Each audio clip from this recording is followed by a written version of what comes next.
ఒక గర్ల్ కి ఒక ఉమెన్ కి చాలా తేడా ఉంటది. దీనికో చిన్న ఎగ్జాంపుల్ చెప్తా వినండి. ఒక గర్ల్ దగ్గరికి ఒక ఉమెన్ దగ్గరికి వెళ్ళండి. వెళ్ళి వాళ్ళిద్దరికి ఒకే ఒక క్వశ్చన్ అడగండి. మీ కాబోయే హస్బెండ్ మంత్లీ ఎంత శాలరీ సంపాదించాలని ఒక్క క్వశ్చన్ అడగండి. అందులో గర్ల్స్ ఏమంటారు తెలుసా?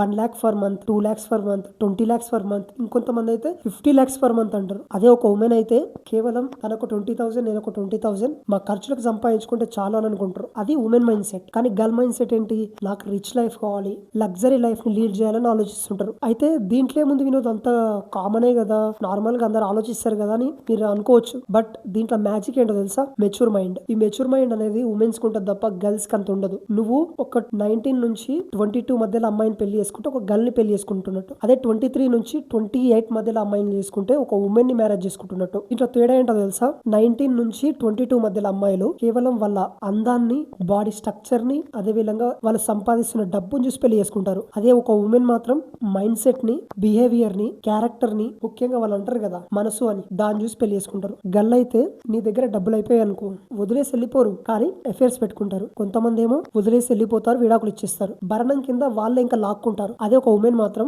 ఏ విధంగా లైఫ్ ని లీడ్ చేయాలి, నువ్వు ఒకవేళ డౌన్ ఫాల్ అయిపోతే వెనకాల చేయబట్టుకొని నీకు చేయుతనిచ్చి ముందర తీసుకెళ్తుంది ఒక ఉమెన్. నువ్వు సంపాదించకపోయినా సరే నిన్ను కూర్చోబెట్టి పోషించేదే ఉమెన్. కాబట్టి గర్ల్ కి ఉమెన్ కి చాలా డిఫరెన్స్ ఉంటాయి. దాన్నే మెచ్యూర్ మైండ్ అంటాం. కాబట్టి ఎవరిని చూస్ చేసుకుంటావు అనేది నీ ఇష్టం. కంటెంట్ నచ్చితే లైక్ చేయి, అదే విధంగా సబ్స్క్రైబ్ చేసుకో. నేను ఉన్నానని మాత్రం అసలు మర్చిపోకు.